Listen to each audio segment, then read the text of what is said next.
Live. Hey everybody, we are live. Good evening, everyone. Here we are, Samba Kennels Family Night live today again with all of my friends here present today.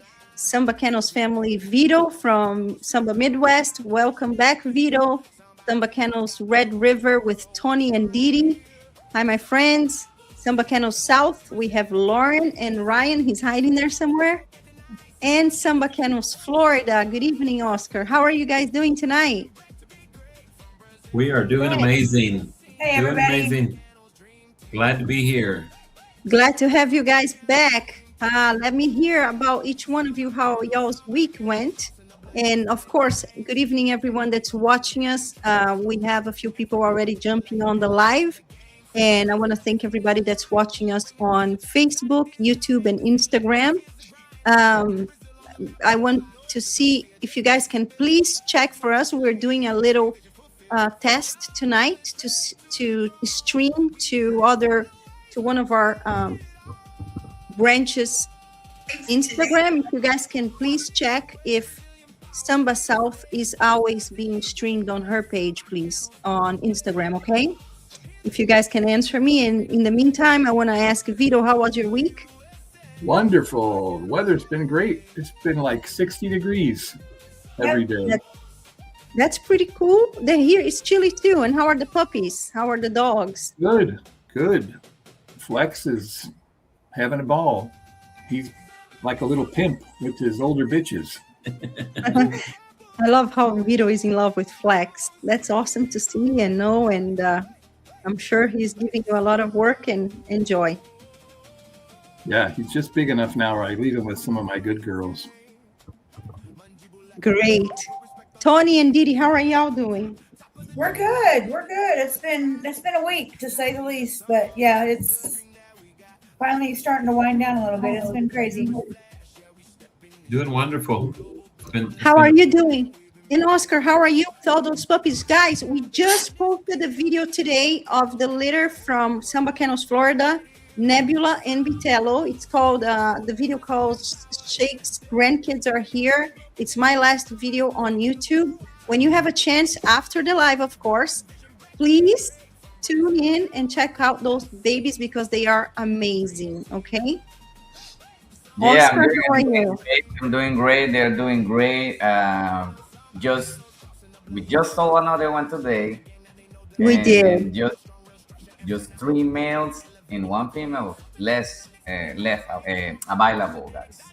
And they're doing great. I guess they're looking even better each day. You know, getting wider, getting taller, getting heads. Heads are getting bigger.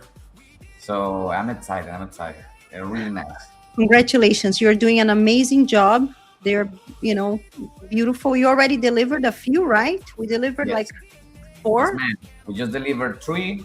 And the other ones we haven't because they're going internationally. We have 3 international sales. Congratulations to First Pick Buyer in Poland. And we have buyer today from Bahamas. Thank you so much, you guys, for choosing the Samba Kennels litters. We definitely, we know 100% that you're going to be amazed by the quality of these puppies. I was there personally. And we're going to talk a little bit today about my trip to Orlando, and then even though I think Oscar needs to disconnect a little bit and he might come back a little later. But I just wanted to say hi and thank you for having me in Orlando, and thank you for showing me these beautiful puppies. So if you guys want to check it out, it's our last video on YouTube channel for Samba Kennels. Congratulations, Oscar. For the first time, you did amazing. Everything was perfect. The puppies are in perfect shape. The setup that he made is perfect. I'm very proud of you. Thank you. I have to say most of the job, Nebula did it too. She was amazing. Yes, she's an amazing mom. Incredible. And Oscar, can I say real quick? Did you say that you might, because you might be importing another female, so did you say that you might be letting Nebula go for a very good price? Yes. We're really talking about it and thinking about it. But I think the answer is yes. We're gonna let Nebula go for next step, next kennel. She's an amazing mother, amazing structure. I just get her back to her normal weight, and she's looking strong again. We just post a video this week.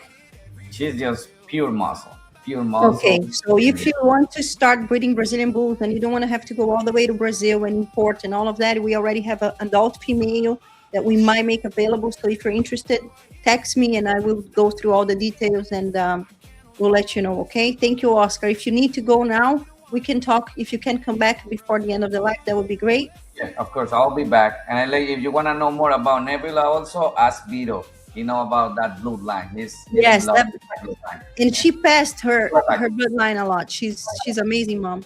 We'll see you after a while, Oscar. See you soon. All right. Hey, Mama Lauren, how are you doing? I'm good. How are y'all? Oh, doing great. Good to see you. How are those beautiful puppies from Puma and Knuckles? They're great. They're getting huge. They're big. like I try to carry 2 at once, and that's about the most that I can do. When I took them to the vet this morning, because we had puppies leave today too. It's hard to carry just 2 of them. I almost had to do 1 at a time. Wow. So they're leaving to which one is Illinois or Michigan? Both, actually. One is going to Illinois and one is going to Michigan. They were supposed to leave yesterday or tomorrow. They were supposed to leave tomorrow, but she got here early, so they left a little bit early. Okay. Yeah. Good. That's nice. Congratulations to you and Ryan for that beautiful litter. And 2 more puppies going today, and 1 more puppy sold today. I'm gonna give you a clap of applause here. I remember that we have this little sound things, and I'm gonna be using them more because I think they're so cute, but sometimes I forget about them. Tony and Didi, you guys are putting concrete on the patio for the new kennel setup. How is that going? It was going good. They actually got through today. So they started, I think Monday, they started setting up forms and doing a little dirt work, and they actually poured it this morning. So it's all through.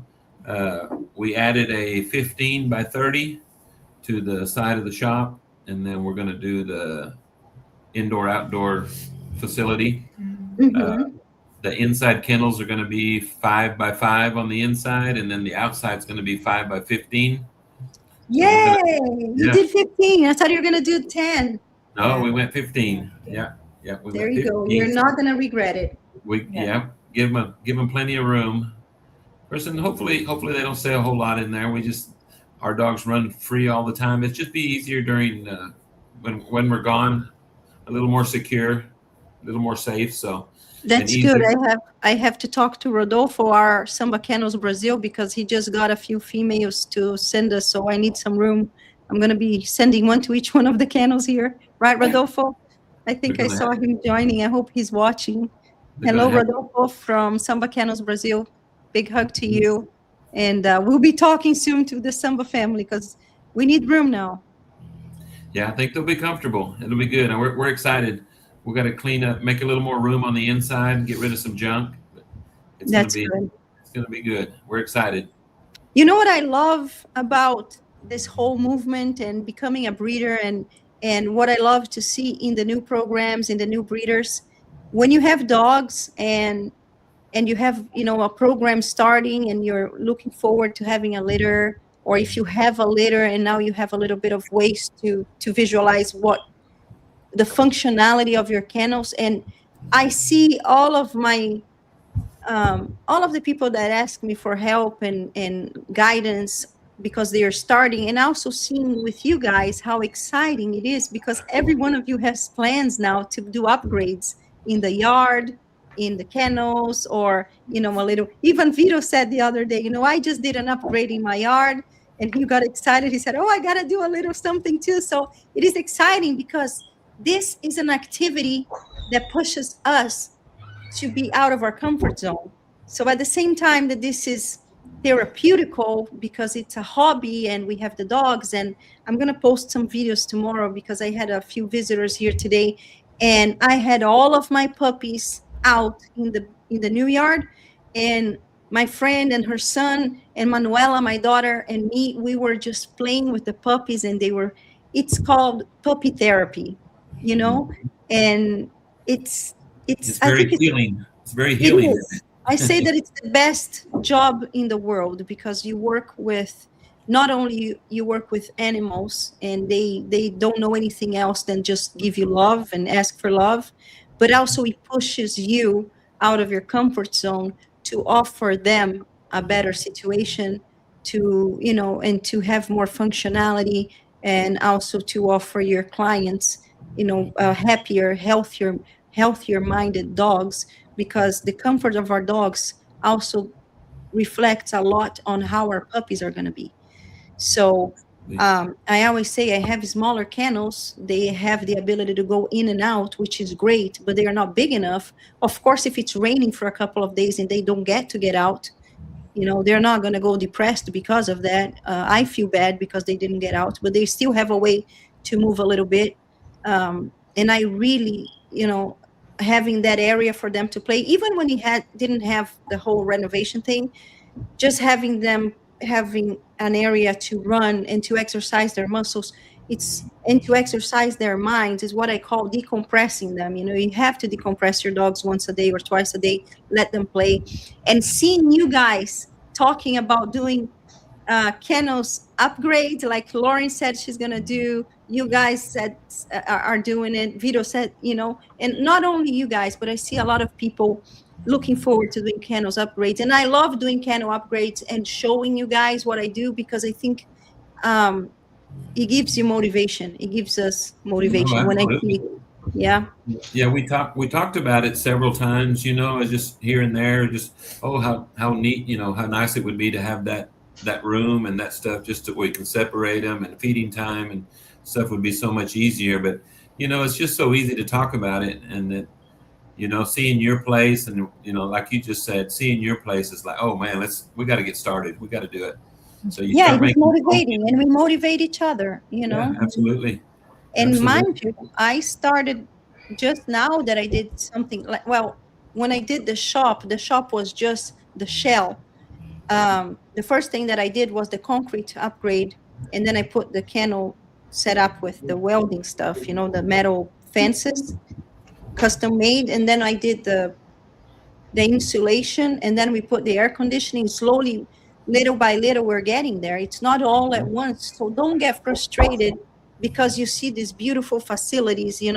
I used to look at kennels like Monster Bully kennels, like Bossy, like Gatorhead, like Betterbilt Bullies. They have the top best facilities that I've ever seen, but it took them a long time to get there. So if we do a little at a time and we grow slowly, it's just as fun. It's actually even more fun, because every upgrade is amazing. Hi, Ryan. How are you? I just see Ryan there. He just joined us. Good. How are y'all doing? Hello, Ryan. Good.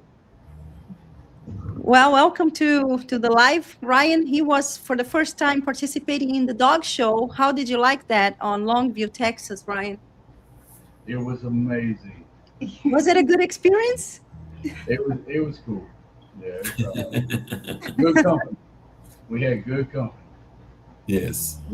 I wish I was there. Yeah, we had a good time.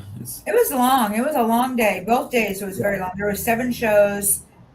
Saturday they had 4 shows, and our class got done. I guess it was like maybe 11, and we left. But talking to everybody the next day, they were there until like 1:30 in the morning, and then had to come back. Wow. And but they, and then Sunday they started on time at 9:30, and I think we left right at 6. Lauren and Ryan left before we did, but we stayed for the very last end, and we left at 6. So it was a long day. Both days was long. How was the turnout for the XLs? How many XLs were there? It was actually pretty good. I didn't count them, but I think there was like 20. That's pretty good. 20. Yeah, There was quite a few. Yeah, I thought it was a good turnout for sure. Yeah, Good There were turnout. very nice dogs there. yeah. Was Champion Apollo there? Grand Champion? No, No, he wasn't. no, Apollo. that- No, TMK. TMK Apollo was there, but if you're talking about the other one, The other one, the Grand Champion. yeah, Yeah. no, he wasn't there. Okay. yeah, I think Tony Cervantes with TMK Texas Yeah. with Apollo. I think he champed out. I He think Yeah, did. He champed him. He champed Yeah. him out at that one. He really So that Yeah. was exciting. Yeah. Congratulations to him for that. Absolutely. Who did? Tony Cervantes with TMK Texas. Oh, good. That's Yeah. great. Awesome. Yeah, he champed out his Apollo. So Yeah. he's like a brother to us. So we enjoy his success is our success, I guess. 100%. I love watching him. Guys, I want to say something. I have a surprise thing here to tell you guys. To everyone watching us, I am going to do a giveaway of one new vet powder. I don't have it here. Oh, no, I thought it was here. It's not. I'm going to give one jar of new vet powder as a gift for everybody that watch this live until the end. And for me, yes, there you go. Please, Lauren. So, guys, as Lauren is showing us, we are sponsored by New Vet Plus, and it's a powder that we give to all of our dogs. And I have the description in the description of the channel, and I think I have it on my Instagram too. Lauren has on her Instagram too. This is the best supplement for dogs and puppies that I've ever used. It's very it's natural and it's very complete, and it regenerates cells. So imagine that I have a commercial that I did that I show Klaus with a hotspot, and after giving him New Vet, I had just started New Vet on him, and he healed in less than a week. Like it regenerates the cell much faster, and it's really good for immune support on puppies, coat, skin, allergies. It's not a miracle thing. You have to use it on a daily basis, but it does help a lot with the immune system of puppies and dogs. So I will be giving as a giveaway one New Vet powder jar if you watch this show all the way to the end. At the end, you guys remind me to make one question. I am going to ask one question about something, about some information that we talked about during the live.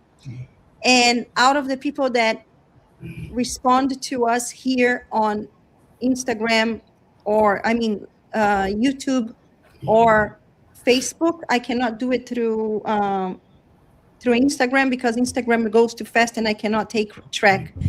But from everybody that's watching us from Facebook, and if you're watching from YouTube and you watch all the way throughout the live, towards the end of the live, I'm going to make a question about something that we talked about. And everybody that answers correctly, I will draw one of the names to send you a New Vet as a giveaway, okay? That means that you have to watch it all the way through the end. So share the live. And in about 10 minutes, I'm going to say that again for the people that are coming, because there's a lot of people coming today. So pay attention to all the details. We're going to do a little Samba Kennel class tonight.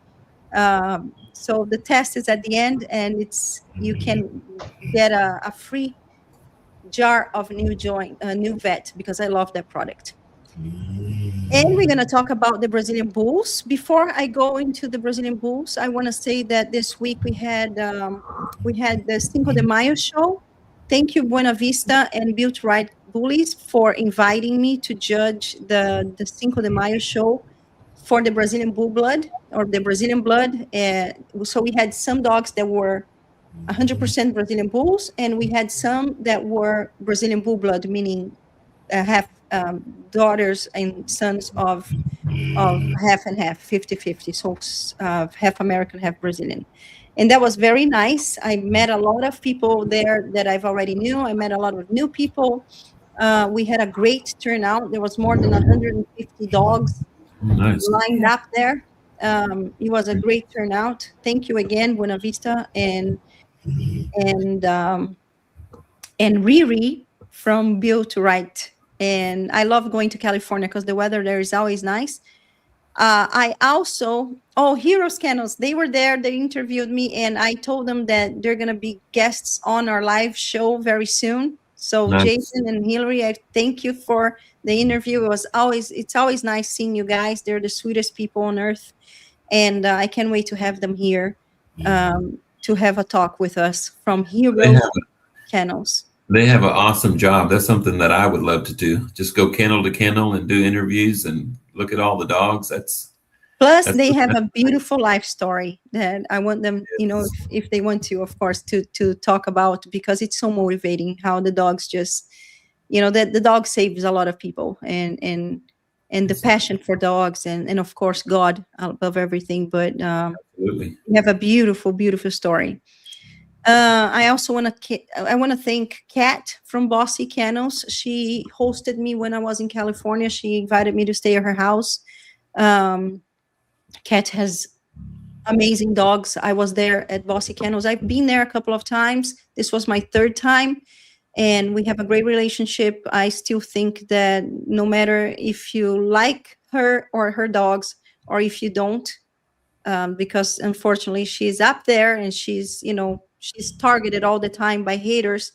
But man, speak what you want. She has done her thing. This lady deserves all the respect, because if anybody hates on that woman, it's because they are haters. They just wanted to be in her place, because what that woman has done in 10 years, I mean, all of my respect to Kat from Bossy Kennels, my friend, my good friend, one of my mentors in the XL Bullies, and definitely a great host. So we had fun together. It was very nice to see her dogs. She has by far like the best XL Bully program in just one yard. Every dog that you see is impeccable. Every dog that you see is correct, is healthy. She's been health testing all of them, and she's doing really good with her new format of social media. She shows the dogs with her glasses, and I told her some time ago, I said, you have to show more of this empire that you've made. People like to see it. People want to know more how it works. You are a role model, and she's been doing really good. So shout out to Kat from Bossy Kennels. And it was a great weekend for us. While I was in Cinco, meeting all these great people from California, and meeting the West Coast people and the dogs there, and judging the Brazilian Bull Blood, I also got to meet with Jorginho from Monte dos Soares from Brazil, Rogerio from Barrett Monster from Brazil. My friends from Brazil were there. Alonso from TMK had all his family there and his beautiful dogs. We had some shake sons, shake daughters. We had some tractor sons, tractor daughter, tractor grandsons. I felt at home seeing all that Brazilian blood around me. It was great. And in the meantime, the Samba family were, at least, Samba South and Samba Red River, they were in Longview, Texas, where we had a 2-day show. And that was amazing. Unfortunately, we didn't place as well as we wanted. And that's due to a little bit of the Brazilian blood, the traits and all of that stuff. And we understand that. But all it matters is that we are there. We were present. And that's what we got to do. We got to be present. We got to show up. We got to show our dogs. And sometimes I think that the networking and getting to see dogs and participating for the dogs is very important, because they get acclimated, they get out of their shells, and for us, it's so nice to be networking with all these people from the dog shows. Thank you, Dusty, for doing an amazing work for us and handling our dogs. Always. She loves her dog. She loves them all, but I don't know, she's got a special place in our heart. Yes, definitely. Amazing. Did you guys have fun? Lauren, how was the show for you? Yeah, we had a lot of fun. We got to talk to and network with quite a few people, people that we hadn't officially met, like just people that you see on social media, or you kind of converse back and forth with through comments and stuff. But we actually got to sit down and had people come to the booth and sit down with us and talk. And we did have a really good conversation. Yeah, I mean, like it was. I really enjoy that. I like to sit down and talk about the stuff that I love, and I love the dogs, and the show side of it is a newer thing for me. Um, I've been to a couple of them at this point, just trying to get it all figured out. I had convinced myself I'm going to make a show dog by the end of this year, so we'll see. I've been telling Tony and Dee Dee, like, I need to know where y'all are going to be so that I can come and practice because I need practice. Yes. Well, I'm gonna be there too, for Yeah, sure. absolutely. Everywhere. I don't care. I don't care if they're fun shows. I just want to go and get exposure. Juju did beautifully. Like she did so good there. She was happy. She was not nervous at all. Me and Dee Dee took her in the ring Sunday morning before everybody got there, and she walked around. None of it bothered her. So I was really happy with that. That Juju, you guys, is Buchanas and Jumanji, our chocolate Merle girl. How was she ever scared at all, or was she just? Nope. She never backed off at all. Like she did amazing. She liked it. She wasn't over the top, I mean, she wasn't hyper. She wasn't anything. She just took it all in, and we get her out and walk her around, and she'd walk around with us, and she was friendly to everybody that came up. She did awesome. So I was really happy with that. That's awesome. I'm happy to hear that. Yeah, on the other hand, my Sultan, he wasn't feeling it that day. He had a bad stomach ache, and the bad breath is gone, by the way. He just had I asked Dusty. She said he's doing much better. So he had a little upset stomach, and he didn't want to do it. He's already not very fond of shows. It was his second show only, but he wasn't feeling good, so he didn't want to be there. And he's in training now. Yes, guys. Hope to see everybody else in the next show, which is going to be there's actually I don't know. I'm going to TCBR in Oklahoma City this weekend, and the following weekend is ABKC in Arkansas. In Conway. And it's a 2-day show. Oh, okay. Yeah. Is that far from us, Lauren? Maybe we should go. It is 4 or 5 hours, but I unfortunately would only probably be able to come Sunday because we have friends that are getting married on the 16th. So we already have plans that Saturday. Which day is that? I got to work. It's Saturday the 16th. That's the first day of that show. Hey guys, if any of you are going to the Arkansas show, please let us know in the comments if you are able to come. Let's see who is going to be there, and maybe I'm going to get excited and go too if we can. Okay. That'll be a good weekend. I think this is the fourth. I think I read it maybe the fourth year, but it's always a better show every year. So yeah, I'm excited for it. Dee Dee has to work. Dee Dee has to work, so I could go play. Yeah. Ryan asked if y'all are taking smoke. Dusty will take her, huh? Yeah. Dusty still has her. She'll take her this weekend, and then she'll keep her till the following weekend. So yeah. I got a video I need to send y'all so you can cut some pictures out of it. She looks great. Yes. Yeah. Dusty did an amazing job. She was with her for a week prior to that show, just because she wasn't acting like we tried her the show before that, and I tried to handle her a little bit. Of course, I'm so far from being a handler, but anyway, I had a few recommendations out there, man. Yeah, I had a few recommendations from a couple of judges to actually find a handler, and because she is super nice, very, very nice, put together structurally. But so we asked Dusty, and she's offered to take her, and just a 1 week time, she's amazing. Totally different dog with a handler that knows what they're doing. Guys, I met Dusty Ellison. For you guys that don't know, she's our handler. She lives in Oklahoma. If anybody is around Oklahoma and needs a handler, she is the place to go to. She's very good. Shout out to all the handlers because it's such a difficult job. I would never be one. And I do appreciate the ones that do a good job, and she's one of them. She was the handler. How I met her was through a show. She started showing my boy Berlin. For you guys that don't know, I imported a dog, a son of Acon, called Berlin. He was a chocolate try. I'm sure that the people that follow me for some time, they've seen him. He was 10 points to become a champion.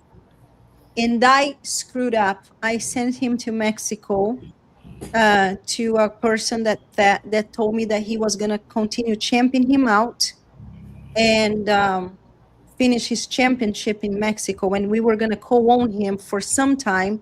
And he was going to do championship there. He was going to breed there. And the guy disappeared with my dog, just so you guys know. But I have his name and I have his city where he lives. And maybe I'll contact my friends in Mexico one day if I feel like it. But it was a sad story. Berlin has disappeared on us. And he was a beautiful dog. He was more on the American Bully side. He was not a Brazilian Bull, 100% Brazilian Bull traits. He looked bully because he came from the bully part of the Brazilian Bulls, without insertions. But he was perfect. He was a beautiful dog. Who's Norse? Is that Knuckles? That's Riggs in the background. Oh, that's Riggs. Okay. Yeah, he's sleeping right outside the door there. He can't get too far from us. I thought that was Ryan. What's up, Vito? No, I ain't had a window to say hi yet. I ain't seen you. Oh. It's Riggs. It's Riggs out there. But yeah, for anybody that's wanting to get into handling, I mean, sure, you definitely get you a mentor and somebody that can help you. But I mean, for the most part, it's just get in there and do it, and it's kind of for Lauren, I know she was a bit nervous. She got in there with Sultan, but I mean, that's the only way you're going to learn. I mean, but just get in there and do it. And you might lose your dog, good critiques and stuff. But, luckily, we found Dusty and Dusty's offered to take her. But yeah, just get in there and do it. I know it's a little bit nerve wracking at first, but you kind of, the routine's the same every time. You just down and back and around. But I'm going to tell you, the most important part is the time that you spend with your dog at home. I mean, it's the training that you put in, the time that you put in at the house. It's just like anything else. You don't want to coach. You don't want to try to teach at a baseball game. You don't want to try to coach them, or you don't want to try to learn something new at a show. So the time is very important that you spend at home. You try something new at a show and they just totally freak out. They just, whew. So don't try anything new. just something that you're used to. So, but yeah, it's just get in there and do it. And like I said, I'm just trying to encourage Lauren there. She was very, very nervous, but just get in there and do it. I'm more nervous because it was Sultan.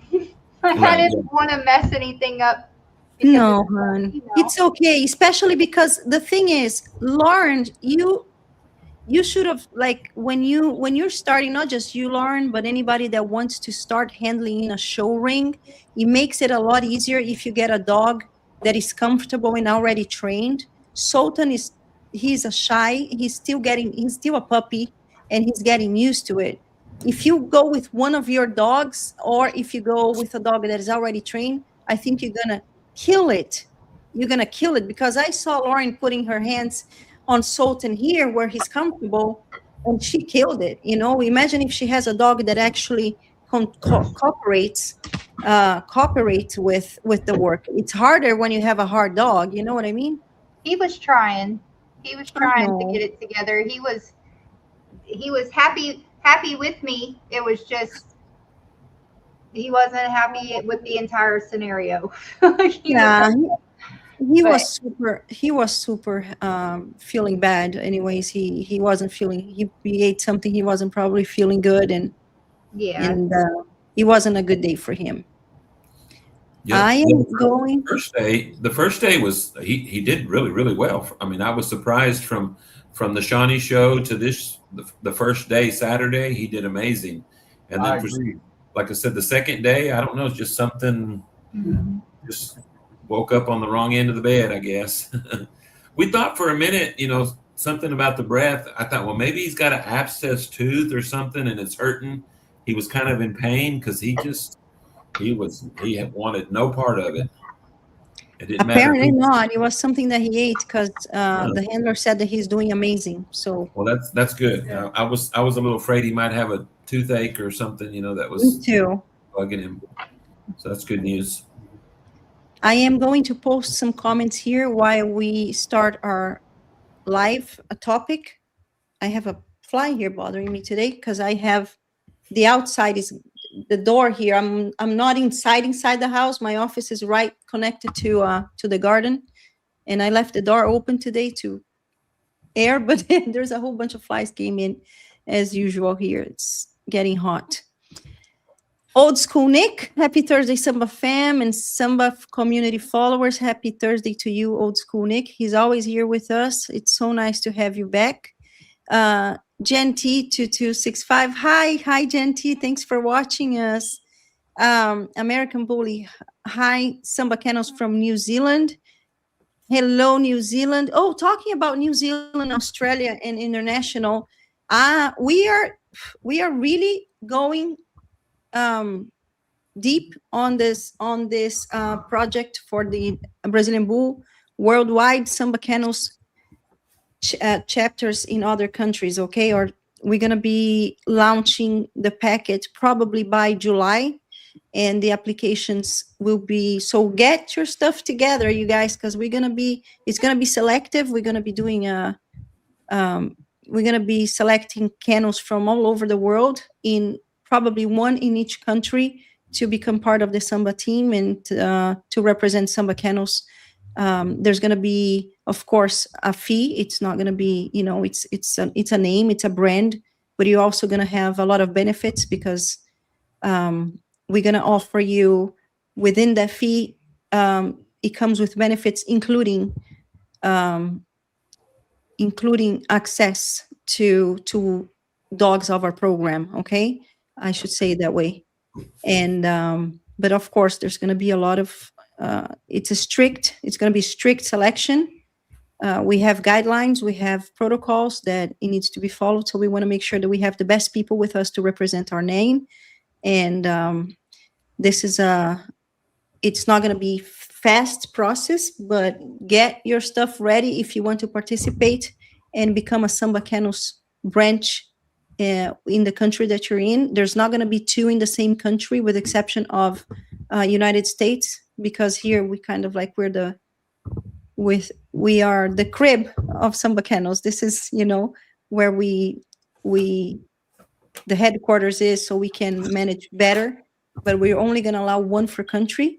And for that, there's going to be a very strict selection, but I'm sure that you're going to be benefit of it in every way. When it comes to having mentors, you're going to have the best mentors. You're going to have access to the best dogs, and of course to the best program, and to us, Guys, there's a fly here. I have to find a way of killing it. Sorry about that. More.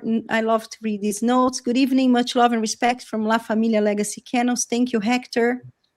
Hector, I see a lot of Brazilian bulls with the American look. Was that intentional? I personally like the Brazilian look. I don't know what you mean by that, Hector. With the American look? Do you mean like the American bully look? Mind you, I was just saying before we went live, the Brazilian bull is a new breed. And we have used American bullies for the formation of the breed. It's one of the breeds that is the brood stock of the breed. So there's going to be some segments of the breed and some bloodlines that the dogs are not going to be as extreme or as freaky looking, or so we're still forming the breed. So yes, it is possible. I think that, for example, Klaus, Tractor, and Shake, they are three different type of dogs, and there are three of them are Brazilian bulls. They have different strains of the blood, so of the breed, so different bloods. And of course, it's still a new breed. We're still forming the type. And this is what we're going to talk about today. What are the traits that we have to pursue in the Brazilian bulls? What is the look that we have to lock in? And also, what are other traits that we should be working, you and me and all the breeders that are involved with the Brazilian bulls? What are the traits that we have to pursue for this breed to maintain the exclusive, amazing traits desirable traits that we have right now, even though it's such a young breed. Vito, I want you to be my co-host in this topic, because I think you can actually be the host in this topic better than me when it comes to locking in traits and to genetics. I want to give the word to Mr. Vito Alu to talk about what do you think that we have to pursue to keep the Brazilian Bull as pure within all the miscegenation, but keep it the pure traits that we are bringing from Brazil. And how do we go about that, Vito? Well, from my limited experience so far in the breed, that question about some of them look American Bully, I mean, there could be some truth to that, but there's going to be a type that emerges, and every breeder is going to breed what they like. Like myself, I like Bearzilla type, you know, the crazy muscled head, cheeks, big thick neck and shoulder muscles, tight skin, peach fuzz fur, all those, what I kind of, it's probably not correct to say, but I say pit monster traits. That's what I like. I mean, I like Klaus. I like a lot of the different dogs, but that's why I like Flex. You know, I know Flex is probably not a puppy that a lot of people are going to like. He's a little more terrier looking maybe or something, but he's got the muscle. He's got that short fur, and he's just such a cool dog. But I think it's just selection, you know, and nobody's, you know, there's not a formula for anything, but me personally, I'm going to try to line up traits like Bearzilla traits and mandibula traits. So I see a lot of traits in mandibula that are that Bearzilla type, the tight skin, the crazy cheek muscles, the crazy head, the neck, the shoulders, the rear end, the tuck up to the belly. You know, they have a belly that sags. Whereas, you know, some people don't see it or they're so used to American Bullies. But if you put them side by side, if you put a picture of a really nice American Bully's head next to a Brazilian Bull, you'll see there's a difference. It's a very different skull. You know, like bossy kennel dogs. I mean, I can pick a bossy kennel dog out, and I'm not an expert on American Bullies. Pretty easy. And they're blocky. They got that nice wide muzzle, which I like. I like that thick muzzle. But they don't, you know, before the Brazilians came by, you might think, wow, they have nice muscled heads. But when you see them next to a Brazilian dog, they don't. They have more of a Mastiff block kind of square head. And they have muscle, but it's not like a double muscle. So it's just hopefully when people emerge, you know, there's going to be different people like different things, and different people are going to line up on different dogs and select different traits. I just hope the breed doesn't turn into they put color as the most important thing, which nobody admits to that, but that they do. I see it. I see it all the time. You know, when somebody tells me I don't like red, you know, I'm like, that's the last freaking thing you should look at. Don't look at the color. This isn't a color breed. It's not a poodle. You know, who cares what color it is? If it's got the muscle and the structure and the proportion and the ridge down its back from big back strap muscles and that crazy head, that to me, that's the Brazilian flavor. That's what's unique. I don't see another breed that's exactly that extreme. So how to breed it? I mean, there's a million ways to go. In American Bulldogs, when I started, I've evolved and changed, but I got, like, my fifth dog that I got was a female called Broadzilla. She was the first bully champion in the country. She had super, super tight hips, and she just had that type, kind of like these dogs, but not quite as crazy. She was only about 88 pounds, but so I wanted to recreate her. I liked her so much, so I line bred her. I bred her 4 times, and one time I outcrossed her. 2 times I inbred her to her nephews, and then one time I bred her to her double grandson. So You know, and I'm not saying everybody should inbreed. Matter of fact, most people shouldn't inbreed, not till you've been in the breed a long time and you realize what is lurking in the genetics. But I think that it just depends on what everybody's direction is going to be. But like I said, I hope it doesn't turn into this size breed. You know, a 200-pound dog is better than a 150-pound dog, or a lilac tri kamikaze merle dilute, is the better than a red dog, or and I hope to God they don't start breeding them with a really, really short muzzle. That's what I love about Clyde. Klaus. He has a nice, wide, long muzzle. I mean, they don't need to look like a pit bull, but I do think they need to look like a caricature of a pit bull. So that's what I think. The temperament's probably the most important thing, because. And that was, sorry to interrupt you, but the pit monster concept, it's exactly what you just said. It's an exaggerated pit bull. That was the main concept of the initial days of the pit monster. Overly exaggerated pit bull, extreme pit bull. That's why they started with only pit bulls, American pit bull terriers. They were selecting in Brazil the bigger ones, the more muscle dogs, the taller to the withers, the ones that had bonier, heavier bones and, bonier structure, heavier mass. They started selecting that. And it seems like Bearzilla popped out, and he was the outlier. And I could just see everybody bred to try. He was the gold standard. That crazy. When I first saw him, I thought, wow, he's crazy looking, but his muzzle's narrow. His muzzle's narrow, but his head is giant. His eyes look funny. I did think all the same things everybody else did, but I thought he's freaking cool looking though. And he looks like a monster. He does look like a gargoyle off a building or something.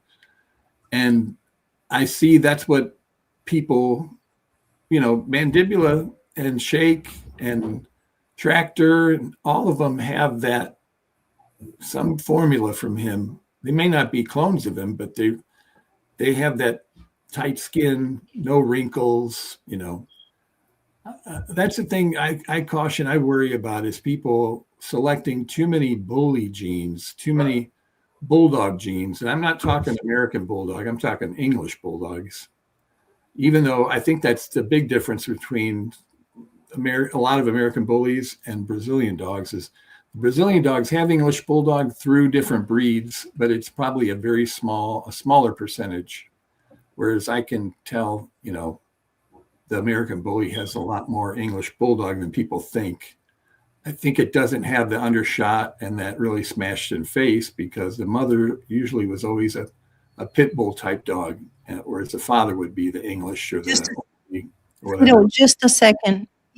One second, please. Tony, is Vito's voice cracking up for you too? No, it sounds good. Yeah, it sounds good. Everybody listening to that, because for me, I don't know if it's my internet. It is crackling up a little tiny bit. So if you guys are not, can anybody tell me if Vito is perfect for you guys over there watching? Because it sounds good on our part. Okay. It sounds fine here too. Okay, maybe it's my internet, guys. Sorry. Go ahead, Vito. Sorry to interrupt you. But yeah, that's the now that I'm into the dogs, I've had them for a while. I have 4. Already, huh? The thing that is crazy about them is, I haven't seen one that is edgy or skittish or just, they're all kind of, and all these dogs that are being imported, I just flip out, because I had people I had a couple of people that were like going to import dogs, and I'm like, I don't know, be careful. A female that's pregnant, she may get upset and freaked out, And then I see these people walking through the airport, and the dog's like, I don't give a shit, they don't care. They're chill. Yeah. So, and that's the same with my dogs. That's the thing I love about them. They're devoted. They really want to be with you. They're not like, if I can let them loose I have a lot of property. I can let them loose in my property and they will walk with me. And they're always look to see where I'm at. And the same thing with my American Bulldogs. I like that. But in my American Bulldogs, you know, they smell something and they're like, see you later.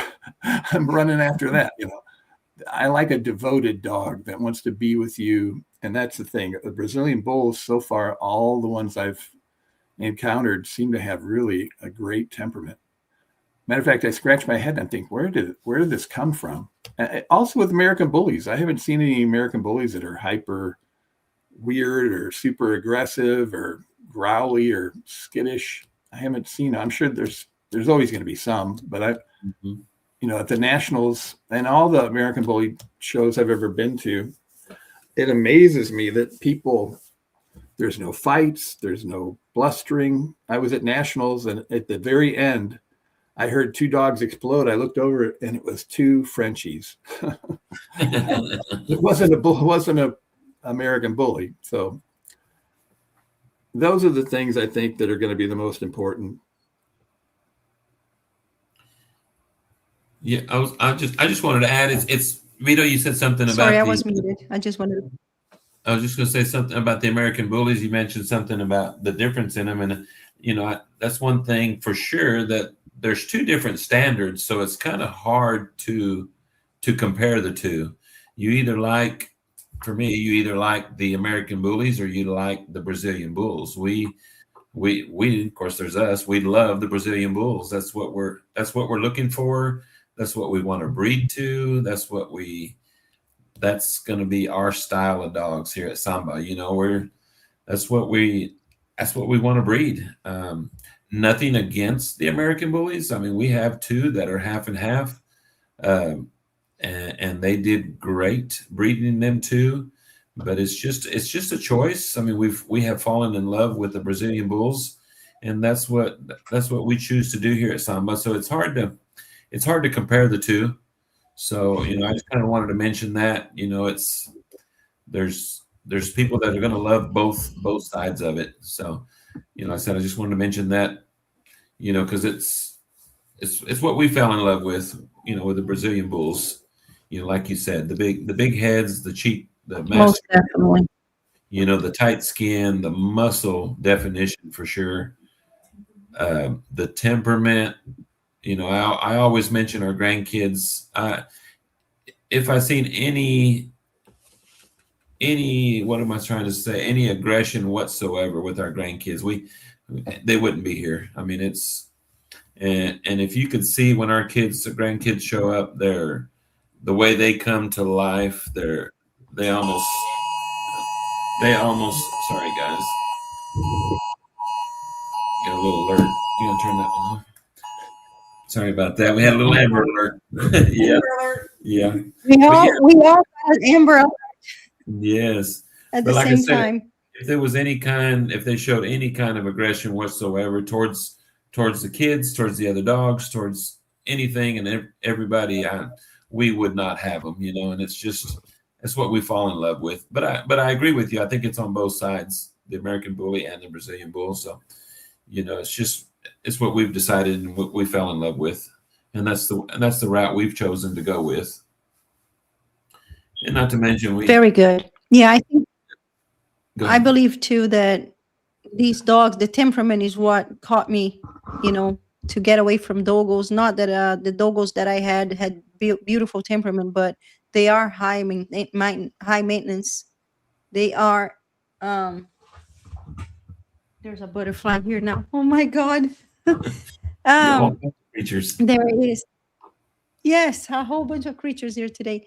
So the temperament is one of the most important thing for me as a breeder, because breeding bad temperament dogs, this is a huge liability when you sell dogs, because you never know where they're going to. You never know how they're going to be taken care of. And I think it should be every breeder's priority. You know, temperament is more important than even health.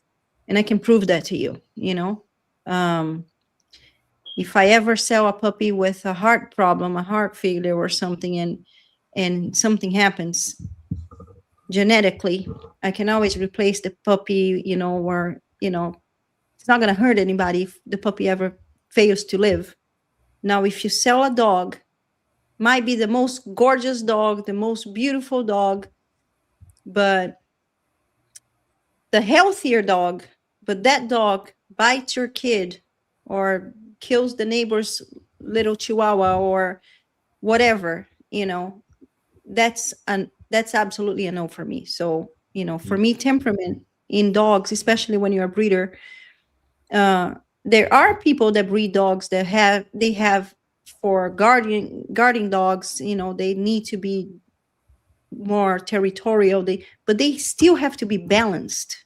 A balanced dog is different than an aggressive dog. We're talking temperament, aggressiveness towards human, and when it's not controlled, So I think that, and with the dogos, it was crazy because they used to fight each other very much, and it was crazy. Like the management of a kennel with dogos, it was very difficult. I've separated a few fights in my life, 2-3 dogs at the same time, and I was strong, but now I'm not strong anymore. I'm getting older. My reflexes are not the same anymore. And I said, no, fridge that. I'm not going to do that anymore, and I love the bullies. Since I started traveling the bullies, I met so many bullies, XL bullies, that I just love them. And that's how we started the bullies. I'm sure that a lot of you guys know.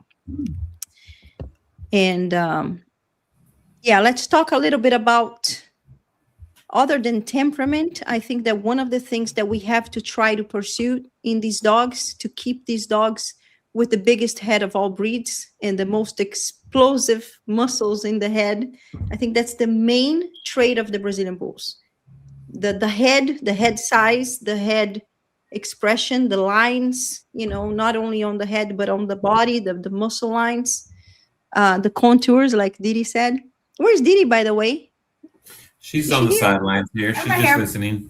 I'm right here. Oh, there she is. I remember that Didi taught me a word last live, the contour of the dogs. Yes. The Brazilian bulls, they have this beautiful, beautiful contour. And for me, the main trait that differentiates the dogs from Brazil and the American bullies, even for the people that don't know dogs, that they are not what is the word, Vito, in English? Cynophilus? I can't remember now. Cynophilia? Cynophilia? Yes. Oh, no, I don't know if it's, Even is it if you are philia? not a cynophile, in Brazil it is cynophilia, and if you are a dog lover and a dog, enthusiast, and you study dogs, it's cynophilo. So even if you're not a cynophilo, but you want to see an American bully and you see a Brazilian bull, what are the first things that pop out on the Brazilian bulls? It's the lines, the head shape. You have temporal muscles that are more expressed. You have cheekbones and apple cheeks that are more expressed, meaning that the eyes look a little closer together. They look, but not always they are.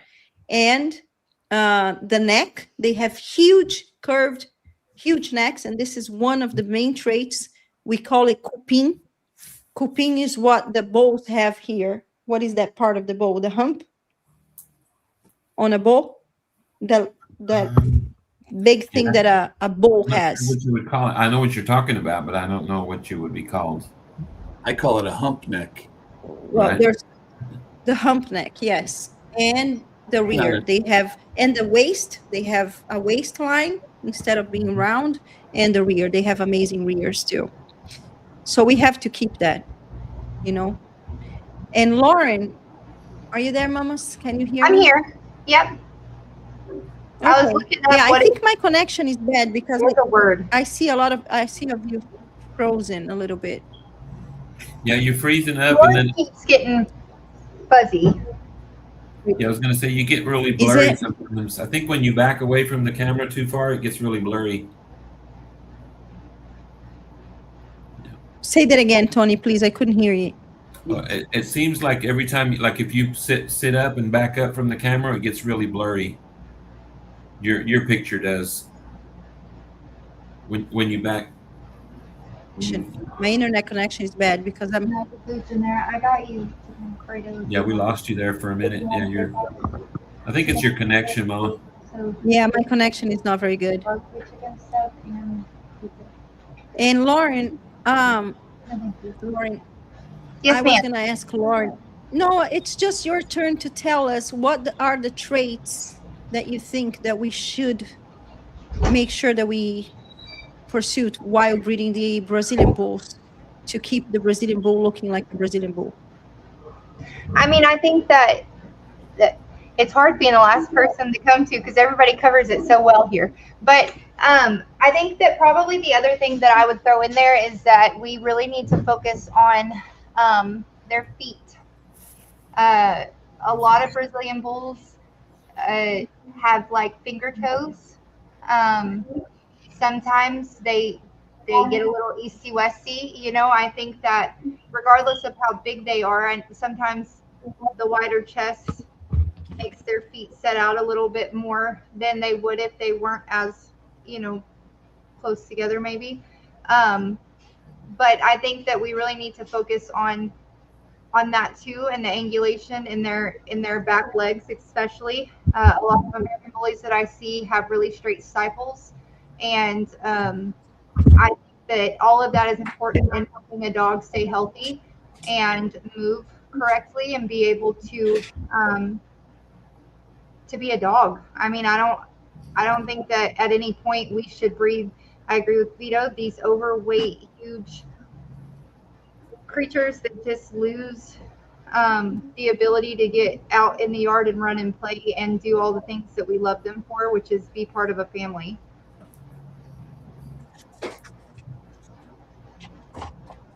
No, I agree with you 100%. That's one thing I want to Yeah, try. very good. I'm going to try with Flex. I'm going to make him the poster child. If he turns out, I mean, I know a lot of people are going to get insulted, but I see a lot of fat people. I have fat dogs. I'm not pointing fingers at anybody, but it's like they look better when they're fat in a picture, I guess.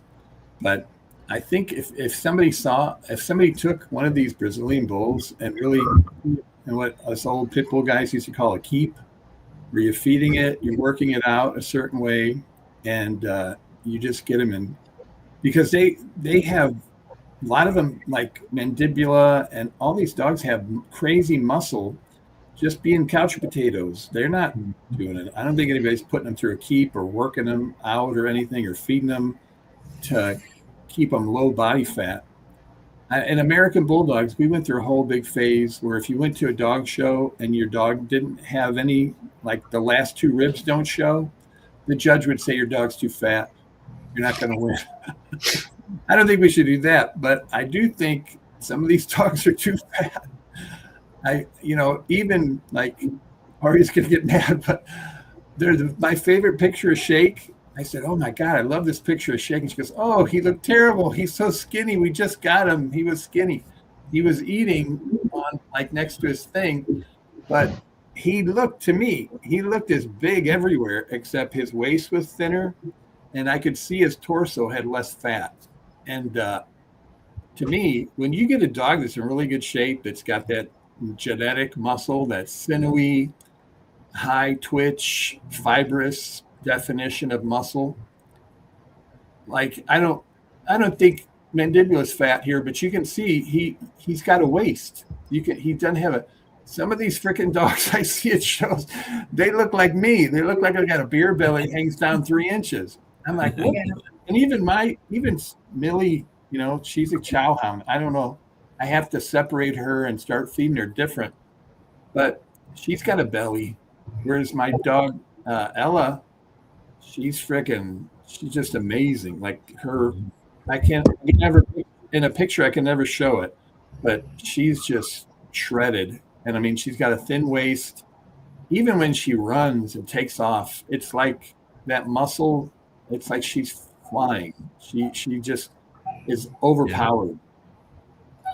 See, he's got what we call tuck up. It tucks up, his belly tucks up. Yeah, here, look, this is mandibula. This picture was taken off of a screenshot of a video, you guys. And you can see the powerful rear here that we were talking about. You can see the waist Mandibula, for me, he is the standard. He is the person, the how do I say that again? What's that? I said the poster child. Yes, he's the benchmark. He's the illustrated standard of the breed. You know, he has the temporal muscles, he has the cheekbones, he has you see this line, ascending line, differently than the American bullies. I'm going to put it in full screen here for everybody to see it a little better. This is one of the traits of the Brazilian bull. I don't know if I can. Okay, here. So the big rear, you know, the high insertion of the tail is pretty high. You got a flat top line. And then you get the waistline, which is supposed to be like this, and a little longer body than, even though Mandibula has a very short back, the Brazilian bulls is allowed to have a little longer body. It's actually the illustrated standard shows a little longer body than a squared body. It's a little longer. And then you have, this is the hump neck that I was talking to you about. You see all of the Brazilian bulls have this really, really high and curved neck. Can you guys see the mouse that I'm showing now? Yes. Okay. And then you see the temporal muscles is very pronounced. You see the lines that I was talking to you about. So all these lines are very typical of the Brazilian bull breed. You see the lines on the shoulders, you see the lines here, you see lines here, and you see a big line on the back here. You have a line that goes all the way from the neck to the back and even on the top of the neck. So that means that, you know, the powerful neck is one of the main traits that, in my consideration, other than the head, is the powerful neck. Their necks are usually just as wide and thick in diameter as their heads. And Mandibula, he's lost, it's important that I say here, he's lost 18 pounds during this trip. He's trying to recoup. It's low because I already know it takes about 3 months for my dogs after they come from Brazil to recoup until they get adapted to the new routine. It's not the food, it's not them, it's just the routine that they're not used to.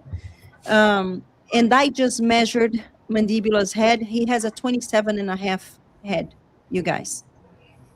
He's skinny, huh? And he's lost weight. That's almost 20 pounds lighter. So if we put 20 pounds on him more, he's going to have a 28.5 head. Important to say, people don't like the terrier type of muzzle. Well, that's the standard. We have a line here that's supposed to be ascending and not parallel. The muzzles are not supposed to be parallel and blocky like the muzzles on the American Bully. So you have an ascending line and you have a descending line on the top line of the muzzle, okay? You have the line between the eyes. This is extremely important. If you don't have this line between the eyes, that untypifies your individual. So every individual of Brazilian bull, the deeper this line, the more Brazilian it will look. And of course, this is another trait that when you have this powerful temporal muscles and you have this powerful cheekbones and you have this line here, of course, the eyes are going to look a little closer together because it's just too much mass for, you know, you don't have an area here. You don't have a flat area here. You have a dent. So that makes the eyes look together. Okay. This is how I can explain the main differences between the Brazilian bulls and the American bullies that a lot of people ask me about, you know. There's Puma showing off. There's our shake. I don't know how to get away from this now here. Just a sec. There. Oh, let's talk. You're talking about Mandibula, Vito. I know you love Mandibula, and unfortunately, we lost Mandibula last week. Mandibula. You mean I'm sorry, Bearzilla. Oh my God, I had Mandibula on my mind. We lost Bearzilla last week. This was one of the icons of the Brazilian bulls. He was 12 years old, you guys. So when people say, "Oh, I wonder how how much that dog is gonna live. Is he healthy? You know, he can walk. He's not gonna live to 5. Well, he died at 12 years old, and he was very healthy. I did a video call with his owner when he was 11 years old last year, and he was walking. He was shaking his tail. He just, you know, just living his life. So he passed of old age. A curiosity that you guys might not know, I think mandibula is a very modern representation of Bearzilla. He's a evolution of Bearzilla. Not only because Bearzilla was an amazing body, but mandibula supposedly he is a little more correct, and he's bigger too. Bearzilla was a little slightly smaller dog. Do you want to make any comments about your favorite dog in the world, Vito? Yeah. That picture, when you look at Mandibula today, he's 5.5 years old almost. So he's like a 40-year-old guy. And I don't care what you do when you're 40 years old, you don't look as good as you did when you were 25. So he's for sure lost a little bit of muscle, but he still looks like a freaking monster at 5.5 years old. So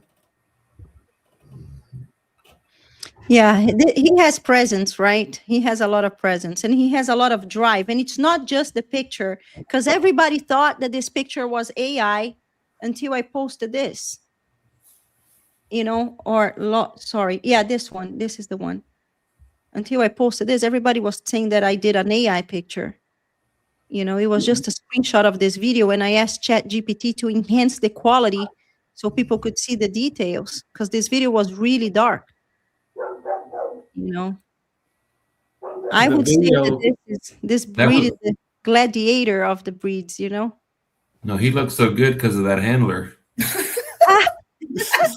That's Tony right here, you guys. That's what made him look good, was the handler.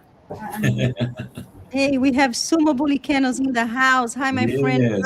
How's it going? Good evening. Hello, Good evening. Thanks for joining us. Thanks for joining us, my friend. We have him saying here, that nose is why they breathe much better, and they have higher tolerance for heat, 100%. They have a little longer muzzle, and that's how we want to keep them. You know, that is another point. Just because I come from a breed that I saw what happened to it, and American Bulldogs have a higher percentage of English Bulldog. But what happened was everybody got crazy for the most extreme bully dog, the shorter muzzles, and they got shorter and shorter. But it's not just the muzzle. It's a condition called BAS. It's brachycephalic airway syndrome. And it's 3 different things that happen. The trachea is small. The palate is loose. So the palate is like the fat on the top of their throat that covers their breathing hole. And then they have pinched nares. It's something from the mutation breedings that made the English Bulldog. For some reason, those 3 things, it's probably nature's way of choking it out and killing it. Mm-hmm. But we got to watch that in this breed, even though these dogs have a higher percentage of probably pit bull than a lot of breeds. And even in American bullies, I don't see a ton of American bullies that breathe bad, but you'll get some that have that rattle.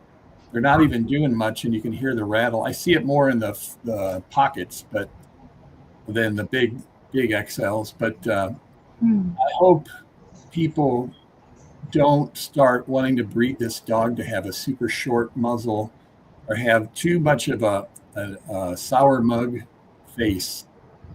They need a muzzle. They like you were saying, they need to be a caricature of a pit bull.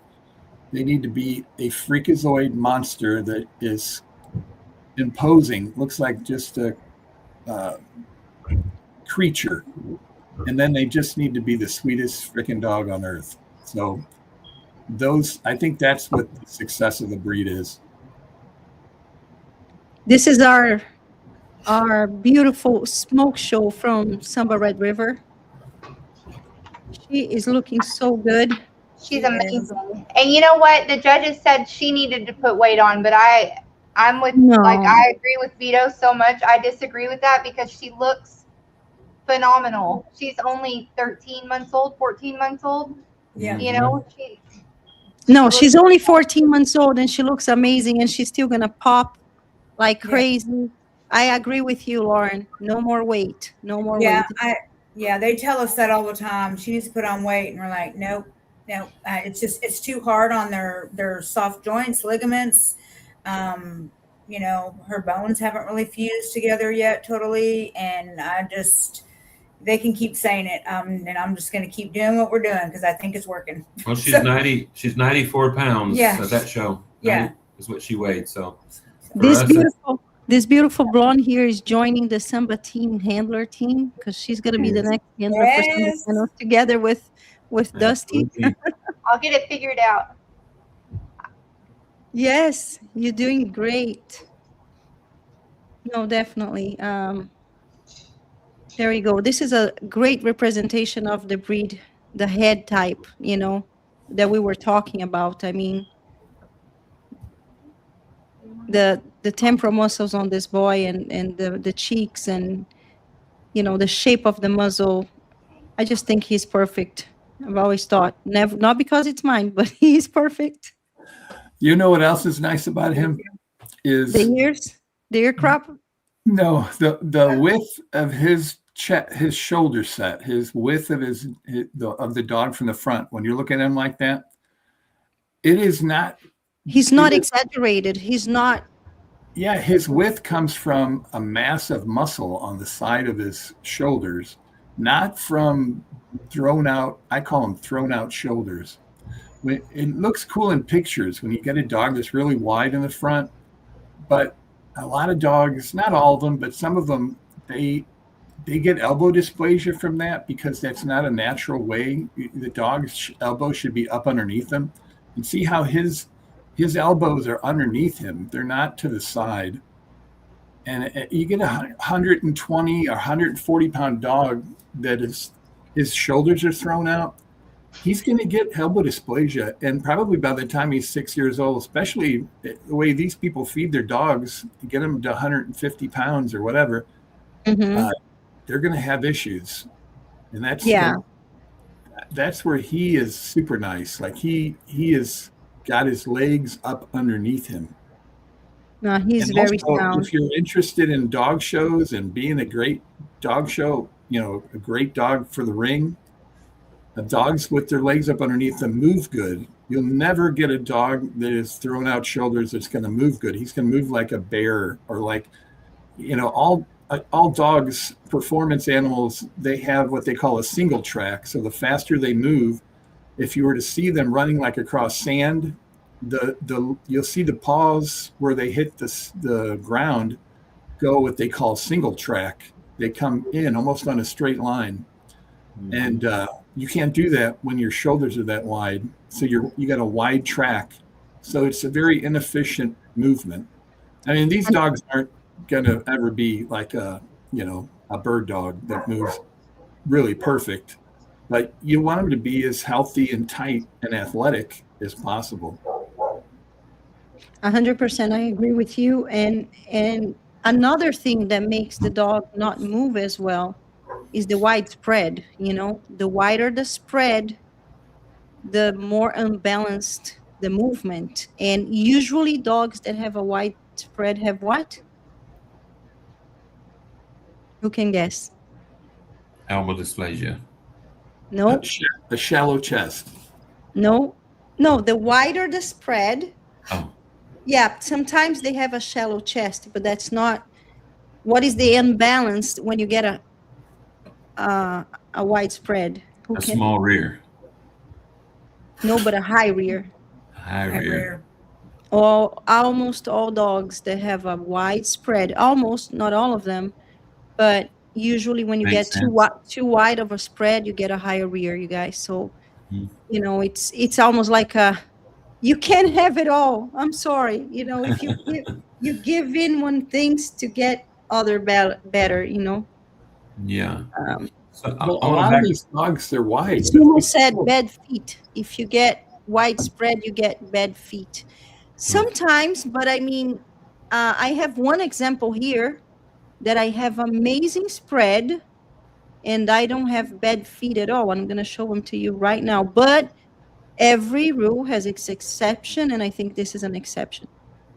But I do have, let's see, a good example of a very widespread and good feet. None of my dogs have really widespread, I don't think. What? No. What? I What do mean, you? The first thing anybody ever saw on Klaus was that chest. but I think the chest is different than the spread. He has chest volume and shoulder muscles more than he has the spread. If you look at him really good, he is wide. His shoulder set's real wide, but Yeah. it's still I mean, his he's elbows as are. wide as I am. His But he elbows has are a higher rear a little bit, and he has a little bit of a easty-westy because but he's his elbows extreme. are still underneath him. Yes, that's true. He doesn't have that. He also has like crazy muscle up front. Here, this is my widest spread with the best feet right there. This girl. That's Tetra. We have Tetra. one. We have one that looks just like that. Yes, she's Weird. Ooh, she's got lots of energy, that one does. She does. Yeah. But again, she has a really widespread, guys, for her Yes. size. Yes. Really widespread. And then you get a little bit of a high rear, but she's got perfect feet. I think the best feet I have, probably her. And I mean, Buchanas has great feet too. Tractor has amazing feet. Aria, I want to back up just a little bit on Vito's comment, and I hope. Let's look hope at Klaus. Hope nobody thinks I'm hating on the judges, but I personally wanted to know what he thought of Smoke. This anyway, and that's the first time I've ever heard that, Vito. Is they have a single track. When I went myself and asked the judge after it was over. I went and talked to him, and I said, tell me about this girl, what did you see? What kind of flaws? Just I want to know your personal opinion, of course, as a judge. And he told me that, and I'd never heard it, is that her front feet were not crossing over, but they came together from the front view. So I learned that today, Vito, that I thought it was a bad thing. He said it as a bad thing, and I think you know what I'm saying is so when she sets her feet down in the front, they don't go straight out. They were crossing, like as you said. I think it's what you meant. They land in a single line. Some of that can be the speed at which she's gating, and Okay. if she's, if a dog's a little off balance, they're going to do that. Mm-hmm. But single tracking is like when you're running at full speed. Like if you watch a cheetah. If a cheetah runs on the beach and you go back and look at his paw prints, his paws are hitting almost on the same exact line. Right. But if he's walking, they don't walk like that. But if they're running, that's called a single track, and they're hitting close to that same line. Not exactly, but pretty freaking close. But the faster they go, the more they go in. Sometimes when they cross over like that, see, she just moved it in a funky, She still has beautiful movement, but that is Smoke. That's what he's talking about. I think as she is coming at you, it'll restart. Oh, that's cute. Sumo says, man, it's nice listening and being a fan. We are your fans too, Sumo. Thanks for watching. And stay with us. I imagine, like you said, if she sped up in a full speed, it would definitely be like you kind of said. got to figure it out. You got to kind of figure out what speed she gates the best at, because that's the other thing. These dogs have a lot of muscle. They're not going to move like a bird dog. They're going to move. They're going to move a little bit like a fucking bodybuilder. Yeah, exactly. They're going to move. If you watch a bodybuilder run on the beach, he's not that flexible. He looks kind of. You get a guy that runs track. You put them side by side. It's not. They don't look the same. We don't want to cross-country runner, Yeah. but you want to just have a dog that's sound. You want them to live their life. These dogs don't have to run down wild boar and hold them. They don't Right. have to, be a police dog. They don't have to herd sheep, but no, they're bred to look cool. They're bred to look like a creature, like some kind of exotic monster that lives in your house and be a sweetheart. And, but you don't want them to be 10 years old and have horrible elbow dysplasia where you got to help them get up, and that's the worst case scenario. They could probably live quite a bit, but anytime you get a wide front end like that, you're going to have, when they check for elbow dysplasia, most people do it when their dogs are young, and they're just looking to see if there's any osteoarthritis, any kind of change. That doesn't mean that the dog's never going to get elbow dysplasia. The older they get, they're probably going to get a little bit of wear, a little bit of, on their elbows. It's not like hips. With pin hip, you can check the hip laxity, and it's scientifically proven the tighter the hip, the longer the dog will go without having signs of hip Nice. of DJD osteoarthritis. Whereas the elbows are different. There's no prediction. There's no, does the dog have signs of remodeling or problems? So, but those are just little things. I hope the breed's more responsible than what most breeds people are. I know in American Bulldogs, we've had a lot of, one of the high percentage of the American Bulldog that's in these dogs from a guy that bred for years, and he selected for the widest front ends possible because people really dig that. People like a wide front end. They look good in a picture, but like I said, and it got to the point where he sold one to somebody in Italy, and that guy started posting it, and it was like, it's the craziest looking dog I've ever seen in my life. I can't even describe what it looks like. And a lot of people bred to it. A lot of people thought, oh, it's great. I mean, when I talk about this dog's front shoulders are thrown out, whatever you can imagine, double it, because it looked terrible. And I don't know what happened to the dog when he got older, but so we got to watch, it, because Bulldogs, yeah. American Bulldogs, American Bullies have a ton of English Bulldog in them. I know it's not documented, but I can see it. I see it in a lot of those dogs. I start to see like dogs that have thyroid problems. They look just fat and funky. And you get to a certain age and they got like 4 or 5 wrinkles in front of their tail and wrinkles at the base of their neck, and they're just bloated looking. That's all English Bulldog thyroid issues. I mean, so I just hope American Bullies breed away from it. I hope they don't ever try to breed a short muzzle, too short of a muzzle, because you're just clicking on all those sour mug genes, and they're just, like I said, that BAS, brachiocephalic airway syndrome, it's a real thing, and you don't want to lock that in. You want to breed away from that. Gotcha. Guys, I want to talk a little bit about comment on the issue that the judge noticed on smoke. Lauren, thanks for the illustrating with the video that you showed us. Very illustrative for the ones that don't understand what the crisscrossing of the front feet are, and it's a fault for the gait. But again, like Vito was saying, we are in the early stages of a breed that the main trait is the extreme look. And everything that comes with extreme look is exactly the opposite of a clean look. It's the opposite of correctness. Extreme and correctness are very hard to walk together. Of course, we as breeders and we as responsible breeders, we know that the better structured dog will have longevity, and because they wear less the bones and the muscles. When you're dealing with a dog breed that the main trait is the exaggeration, how are you going to counterbalance with perfection? So I do give a big request here for all the judges judging the Brazilian bull breeds that they have a little bit of flexibility when it comes to gaits, because the gait of an extreme dog is very hurtful for the eyes when you are a traditional breeder or a traditional breed dog, you know, all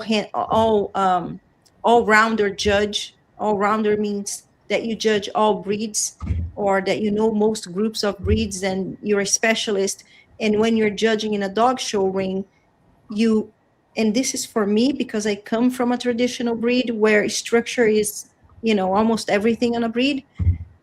And for me, it was hard. It was hard adapting to the Brazilian bulls, to the pit monsters at that time, even to the American bullies, because it's a breeding formation.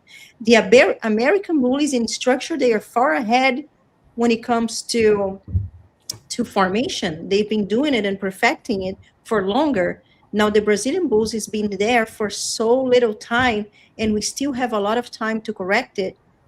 But it's going to be hard for you to have a freaky dog that will move with perfect parallel gait, especially because they will crisscross. Because the main reason, although there is different reasons for crisscrossing a gait, the main reason in these cases is because the excessive mass on their shoulders and their chest and the heavy shoulders. It's just anatomically almost impossible to crisscross or to not crisscross.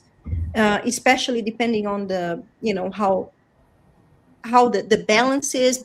The balance has to do with the length of their body, their core body, the rear angulation, the shoulder angulation. All these things are connected together, and you're going to be seeing a lot of Brazilian bulls doing that. I can tell you right now, my champion tractor, he crisscross, shake crisscrosses. All of my Brazilian bulls from Bucanas and Shake crisscross. Bucanas crisscross a little bit. Of course, some of them a little more, some of them a little less. But who is Smoke's daughter? She's just daughter of Shake and Bucanas, and they both crisscross. Men Shake crisscrosses, you know. So their gait is very common. It is not the best, but the more we correct that, that means that the less extreme we're getting these dogs. And you have to try to maintain the balance without taking the breed type. And for me, breed type is so important that I'd rather see a dog that is super extreme and freaky, because that's the main trait of the Brazilian bull, but he has a little faulty gait, than have a clean dog that gaits perfect, but he lacks the breed type. We should always breed for breed type first and foremost, okay? Absolutely. My 2 cents anyways. Yes, and I think it goes far beyond the phenotype, I guess, far beyond just looks. You know, there's lots of research and stuff that we're going to have to do to keep what we're trying to accomplish and keep the traits that we want in our dogs in the Brazilian bulls. You know, we learned a little bit we showed German Shepherds, and every dog that hit VA1, whether it be male or female, VA1 is, of course, I don't know if you know, it's just the top dog. You know, VA1's in Germany, and everybody wants to breed to that dog. You know, or they'll take the VA1 female and male and breed them, and you just get crap, because it's just it's the phenotype. There's nothing that goes together. They don't reproduce themselves. So I think that's, like I said, it goes far beyond just looks. There's going to be lots of research. Luckily, we have Vito. 4 of the best. That's going to help. You know, if I were to say something about about the crisscrossing, experiment with her at home. See what speed she does it less. She might have to slow it down, and she won't do it as much. Yes, the handler speed. The handler speed can impact on the gait too. Vito is right. Go slow. I mean, if you're gating her, they shouldn't say, "Hey, speed it up, buddy." You know, they're whatever the pace is correct for her. But I will say one thing about dog shows, and people might not like it if you're really into dog shows. Yeah. I'm a dog show. I've judged dogs over the world. I've judged maybe 1,000 freaking American bulldogs and oldie bulldogs. Just remember, when you're breeding dogs, it's a subjective beauty contest, man. Every judge is different. I'm a different judge than the next guy. And Yeah. you may be right, I may be wrong. And they're judging your dog on that day. And they're judging your dog it's subjective. So they have biases. So don't base anything on, I mean, not anything, but if your goal is to produce a dog that always wins, you're screwed, because things are going to change. Things are going to change. If you get some guy in there he's into performance dogs, he's going to pick what you might think is the shittiest looking dog. So, and when you're breeding dogs, just because you have a show title doesn't mean that dog is going to be a good producer. It may not. Yeah. So, that's exactly what I meant about the dogs. It's a subjective. People used to get pissed at me because I'd say it's almost like toddlers and tiaras sometimes, because you'll see stuff, that's like, what the, this guy's smoking. What did he put that dog up for? And it's a subjective beauty contest. I mean, it's great. It's a great thing. It's fun. And when everything clicks, it's a cool way to prove your dog. And when you have a beautiful dog and that moves good and has all those things, yeah, it's great. But I can tell you from judging hundreds of dogs and shows, sometimes you leave. I've left shows where I'm like, I didn't see one freaking dog. I was picking the least shitty dogs out of a class. Right. Yeah. And that's never fun to do, but that's just the way it is. That's how dog shows are. And I've had dogs where I've been like, man, I can't wait to see that dog when he's bred. Holy crap, he's perfect. He's this, he's that. And then I'm like, whoa, that dog's from him? Holy shit. That's not what I thought. Yeah, there's definitely producers, and there's showers and producers, I guess you could say. But yeah, and you just have to learn which ones, in your yard, of course. And like you said, it's all about studying, and you can see what other dogs are producing. So it's all up to you, and having mentors and that can help you with that. And I mean, that's why I say breed for breed type, mm-hmm. and correct the structure later. As long as it's not flaws that will really impact, that doesn't impact on the quality of, the structure of the dog too much, something that's going to be not beneficial to them. But little flaws, I don't select a dog by I don't unselect a dog by its flaws. I select a dog for the overall qualities. I always say that. And qualities for me is breed type. If the dog is perfectly structured, temperament, structure, perfect, but doesn't have breed type, why am I going to use that dog? I have a saying I read years ago. I think it's Confucius says it. And it is so true in dogs, in dog breeding. It says, I'd rather have a diamond. Thanks for Diego. Lemora's Village. He just became a member of our channel. Thank you, Diego. Thank you, guys. Yes, thank you. Appreciate that.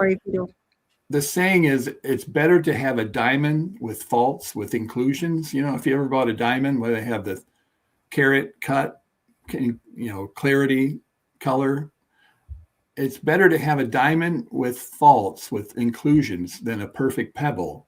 And that's exactly like, I've got one of my dogs has a kink in his tail. I won't say who, and Ari asked me, do you care? I mean, what do you think about that? I'm like, I don't give a shit. Like I bred American Bulldogs, so they can have kinks in their tails. And, at one time I was like, oh no, if they have a kink in their tail, that means they have something wrong. But it's just something that pops out. But for what they have, for what I want to produce, they have it in spades. They have that short fur, the muscle, the subcutaneous low body fat, that's what I want to produce. And I can correct a tail. I can correct, little things. There's some things that, probably should walk away. You're not going to correct that very easily, but little things like that, these little tiny bite, if it's a little undershot or something, it might not do good in the show ring, but it could be a great dog for producing if it's got other traits. So absolutely, definitely, dog shows is fun, but I wouldn't put all your breeding decisions on a dog show. No, that's absolutely true. The dog show should just be a thermometer of the breed, a parameter of what other breeders are doing. So we understand what the breed is looking, how the breeders are selecting, what's the level of the breed in general. That's why we have to have a lot of dogs in the dog shows so we can always understand what the breeders are doing. It's the best showcase for your dogs, for your program, for you to showcase the best dogs that you have. It's the best way to connect with people. It's the best way to promote your dogs, to promote your litters, to promote your studs, and to promote yourself, to network. Shout out to Lemoraj. He just became a channel member. I want to read a couple of messages. He wrote it in English, in Spanish. One of them says, el músculo seco y ricoso es esencial en la raza, un gran empuje trasero es el único que puede mover todo el peso de la raza, tiene en el tren delantero su programa de lo tiene todo. Now you have to write it in English, Diego, because I don't know how to translate this. I understood it, but I don't know. Do you know how to translate this, Tony? A little bit of it.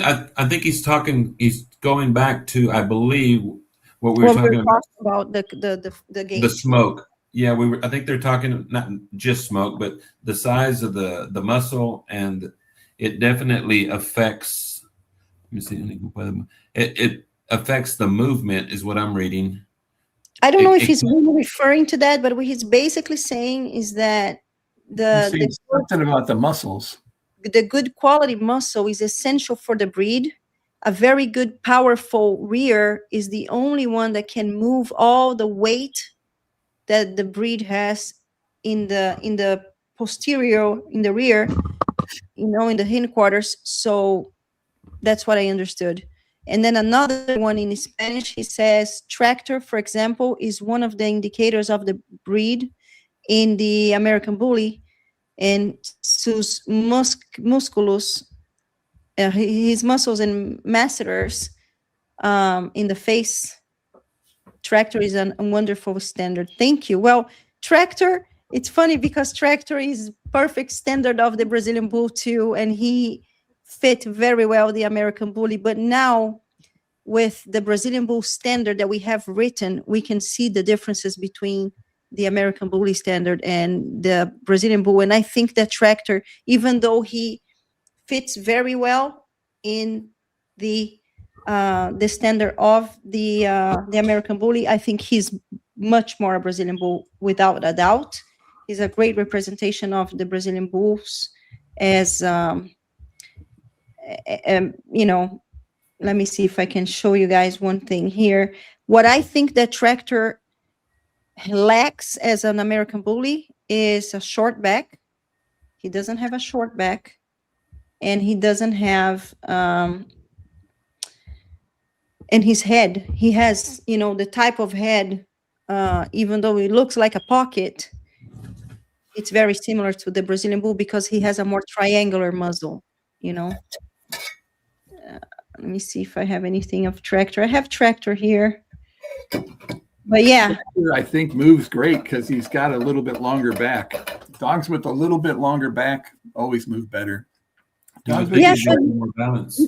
He crosses the front a little tiny bit too. Dogs that are short backed, their feet will hit the foot in front of them sometimes. They don't have the reach. Right. Yes, the longer ones they have a little more balance. A little more balance. The shorter back gives you a little bit of top heavy, kind of moves side to side. The American Bully, I think, and not the XL, but the other American Bullies, they've changed quite a bit. Like they have such a long back and such short legs. It's almost Basset Hound in proportions. I looked at the standard, they don't have anything about the length of the back. I don't believe in the ABKC standard. I think they do, Vito. Didn't they say something about a square? I thought I read it like after the Nationals. I read it because I thought, what the hell is going on with these dogs? Because it's weird. They don't have a 3/4 leg. They got like a 1/4 leg. The legs are, the pockets, and I just don't get it. But I went through the standard. I thought I didn't think I saw anything about the proportion of the length of the back. In the Anybody watching here, can you guys please remind us if in the American Bully standard says anything about the length of the back? Anybody that's watching us, please. I think the Brazilian standard says they should be a little bit longer. Mm-hmm. Yeah, it is more rectangular than squared. But I think Now, the American Bully says something. I'm pretty sure. In XLs, I don't see it. XLs I see are great. That's why I cringe when people say, "Oh, we don't win because we need to breed XLs to look like pockets." Like, there are pockets. I think they have a short back and they're muscled, but they look great. But I'm just seeing a ton of them that, like, holy crap, these things are like getting close to a basset hound. Yeah, I mean, I believe that a longer body is maybe not as pleasant to look at, but when it comes to females, longer bodies are, the old school breeders used to say the longer the body, the female, the better producer they are. I don't know if this is just a myth,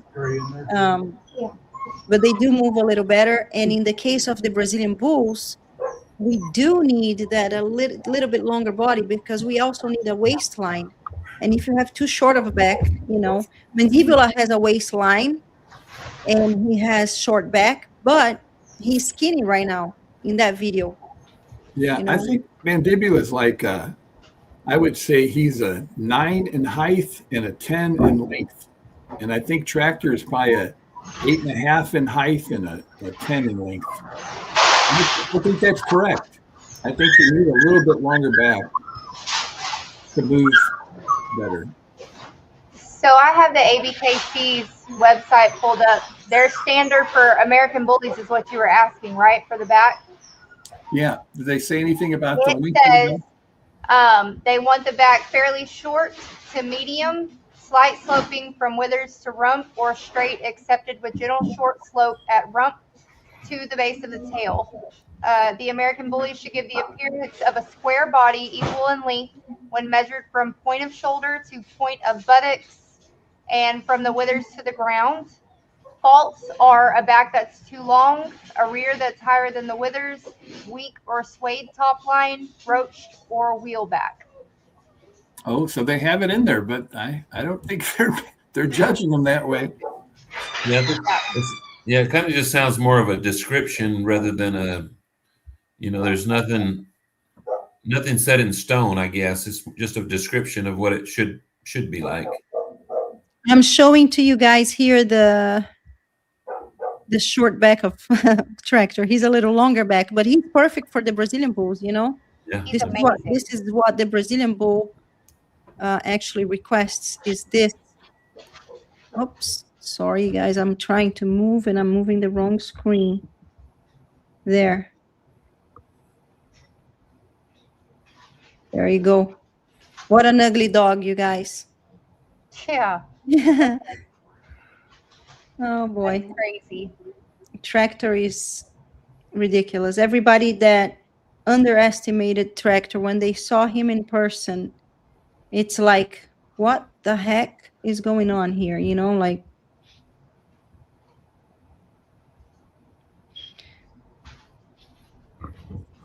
Aria, I'm a little late, but Ish was a little late. So I just wanted to say hi to Ish from. Yes, Ish is here. Let's see, you guys. I didn't read some of the comments here. Yeah, he said he was a little late, and we was in deep conversation. But I just wanted to just thank him for being here. There he is, Yeah. late, but I'm here to support. Thank you, Ish.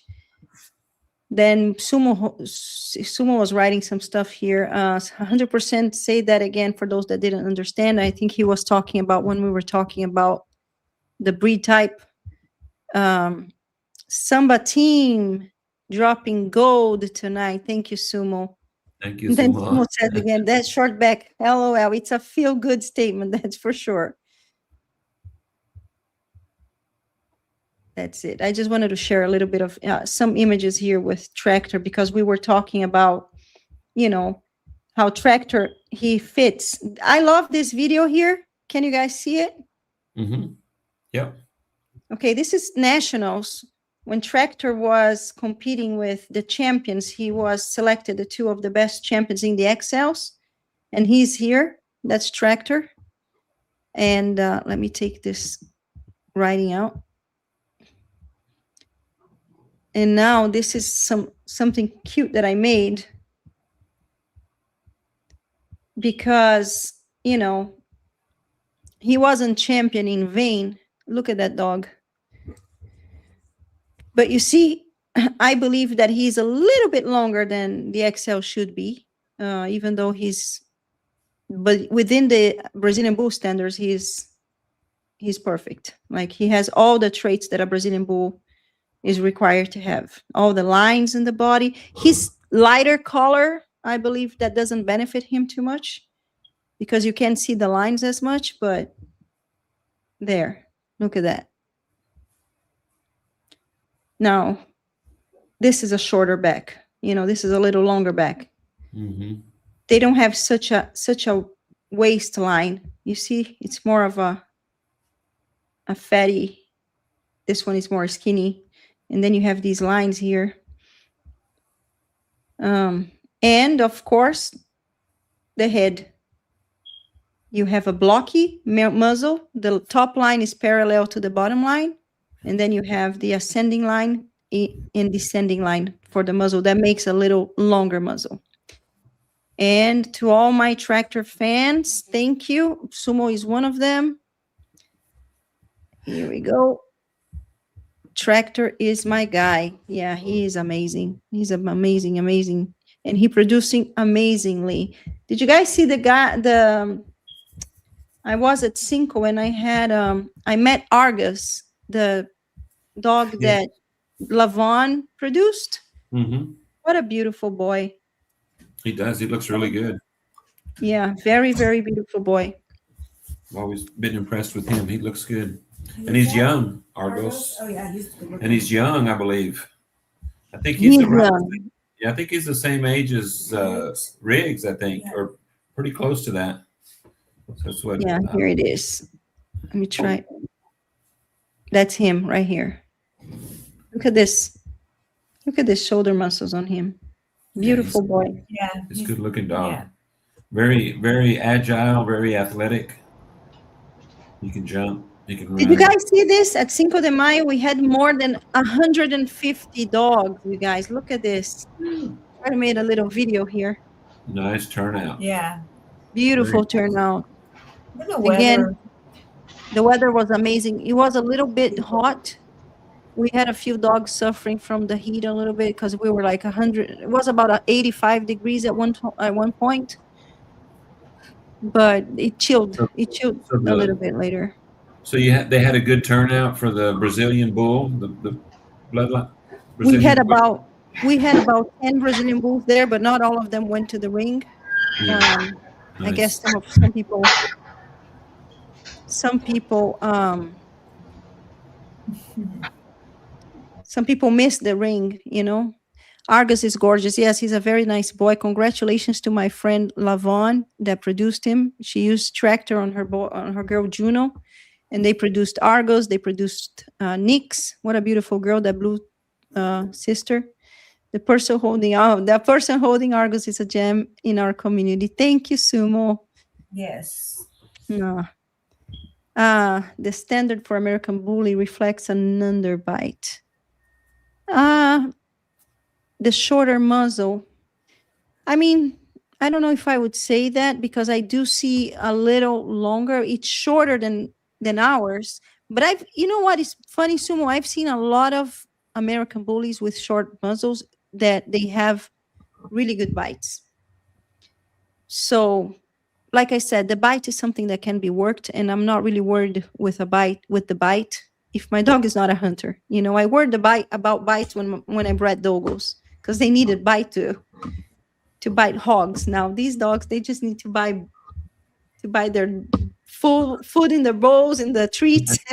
So of course it's more pleasant that they have either a revert scissors. I mean, the ideal is the scissor bite, okay?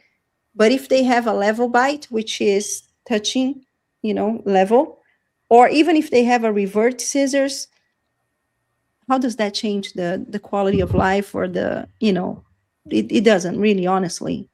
And we will be seeing some a little underbite dogs, because mind you, we have influence of bulldog, American bulldog in the breed, and old English bulldog, and the breed is new. Let's not get attached to little details. Let's focus on breed type.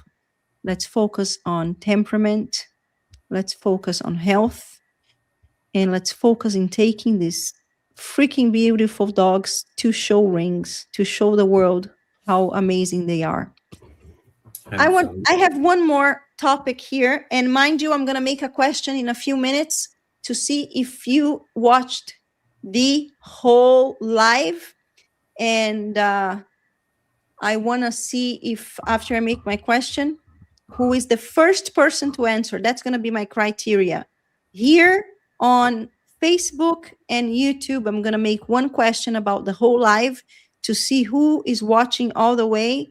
And if you're the first person to answer, stay with your fingers on your keyboard, because once I answer that and you're the first one to answer something that we talked about this whole live, to see if you're watching, I am going to ship to you one new vet jar for you to start your dogs on eVet, or even if you already has, you can, continue.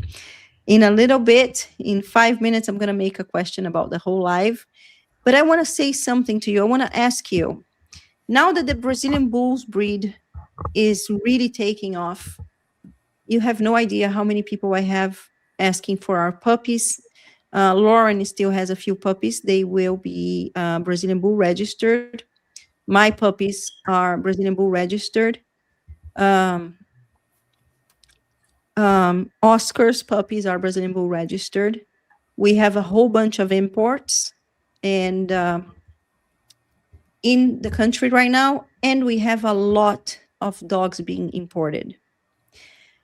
So I want to know from you guys that are watching, if you want to start a Brazilian Bull program, what are you considering doing? Are you going to Brazil and buying one there, adult?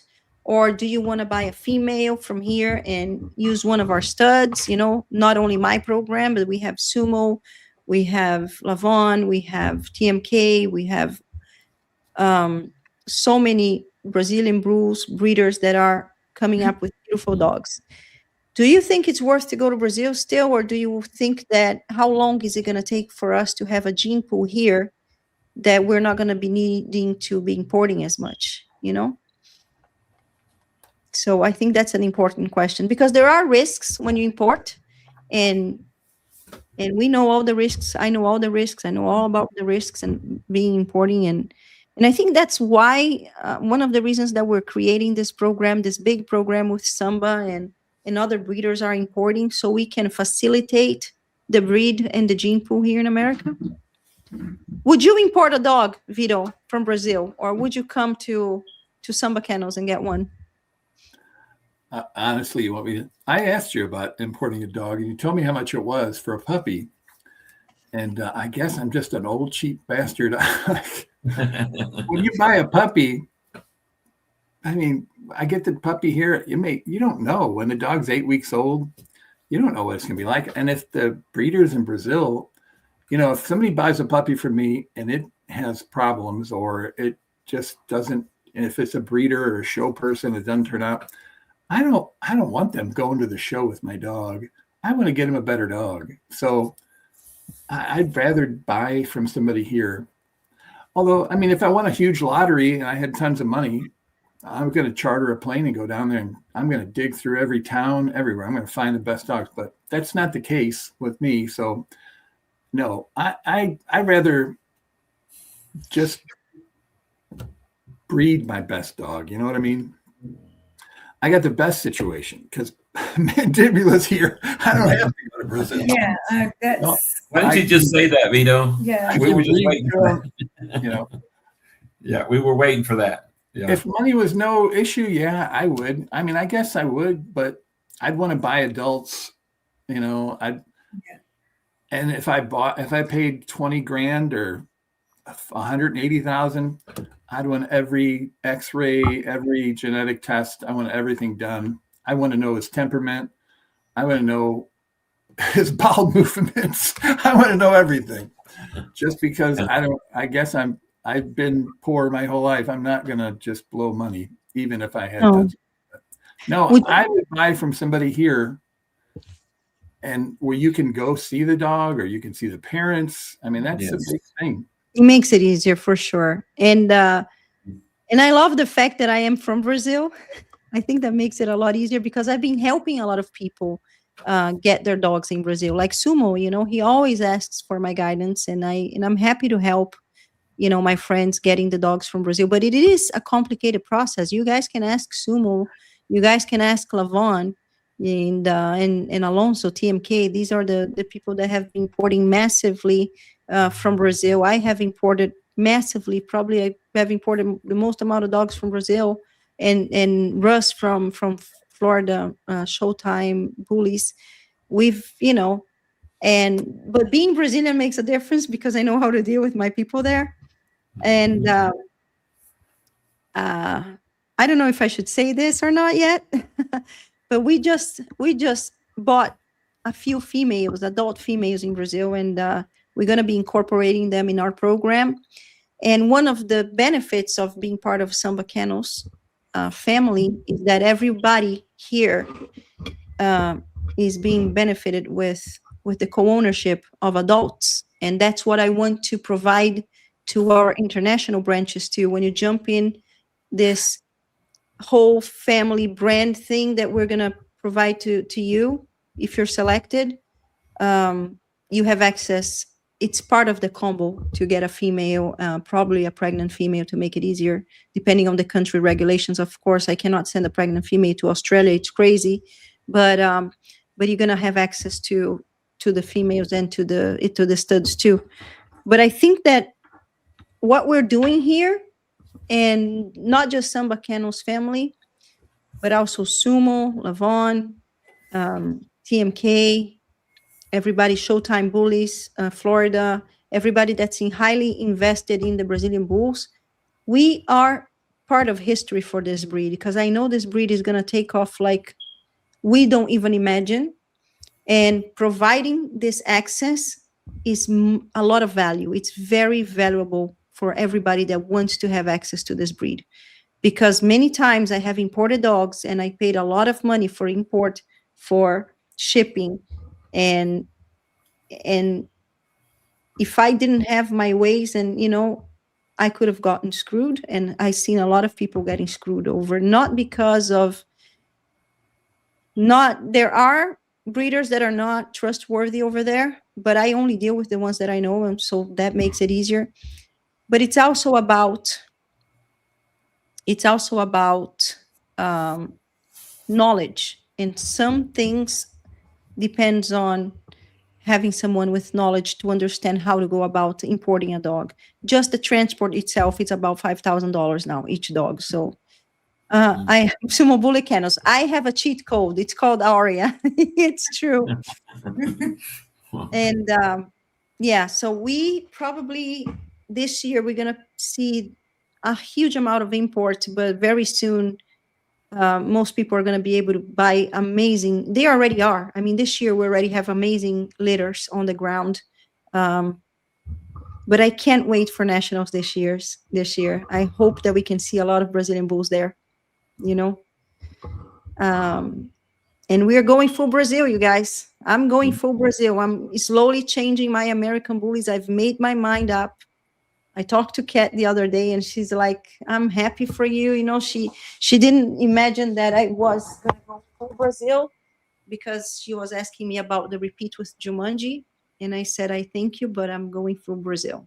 Now Bucanas is only going to be bred with a Brazilian dog, and we're going to go full Brazil. Brazilian bulls worldwide, here we are. Now the question, if you guys are watching, I only have like 20 people watching on the live right now. If you guys are watching, I'm going to make a question about something that we talked about in the beginning of the live. to see if you're watching all the way. Let's see. Lauren mentioned that she took a dog that did really well, but the dog was just acclimating, didn't participate in the dog show. What is the name of the dog that Lauren took that she said it was just acclimating and she I did know. really well? No, not you guys. It has to be our audience. It's work. I'm gonna give away a new vet jar, a new vet plus. Where's the new vet, Lauren? Hold We on, I have got a giveaway. We can Lauren all get said, this new vet.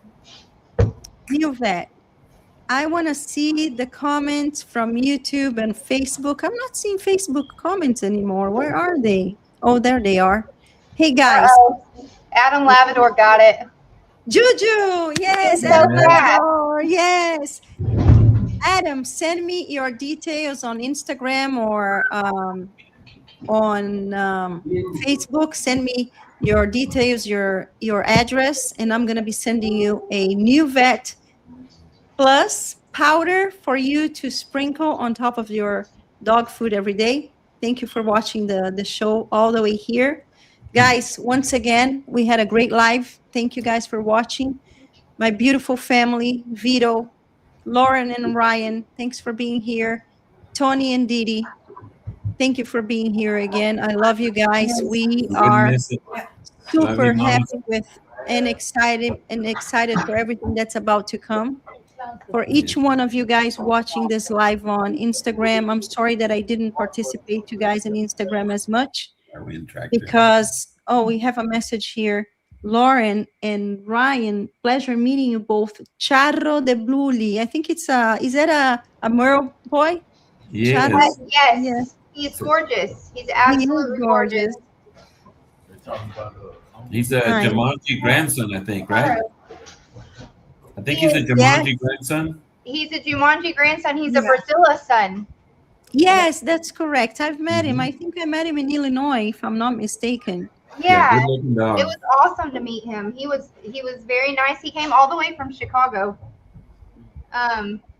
He drove down from Chicago to try and champ his boy, right, babe? So Mhm. that's it. Oh, pass it Absolutely. along. I don't have any dogs right now. Oh, no, that sucks, Adam. I think we have to get you a dog then. I think I have to give away a dog. We can hook him Okay, up, right? Yeah, we can hook him up. Okay, listen. I'll send you a t-shirt. How's that? A Samba Canos t-shirt. Okay, just send me your details and your size, and I'll send you a Samba Canos, either a t-shirt or a bag, whatever you prefer. Hey guys, once again, it was Thank you, amazing as everybody. usual. Thank you for being here with us, everyone on Facebook, everyone on YouTube. You guys are the best. We're gonna have some news coming up soon, and I'm gonna be seeing you in the dog show soon. Because I am going to the dog shows now. I'm Nice. definitely going. And I don't know Nice. why. Yeah. I'll be there. When is the next one we said? ABKC is Arkansas. Arkansas, yeah. The 16th and 17th, Aria in Arkansas. It's Okay. just the 16th. No, It's it's just- 2 days. It is 2 days? In Arkansas, it is. Oh, it's just 2 days. Oh, I was 2 days ago. TCBR's one this Oh, weekend. that's okay. I'm going to miss them both. Nice. Okay. Well, I cannot see my my bars here for me to put the songs that we love so much at the end of the show. I don't know what's going on, but I don't see it. Where is it? Adam said a shirt works. A shirt works. Perfect. Yeah. That sounds good.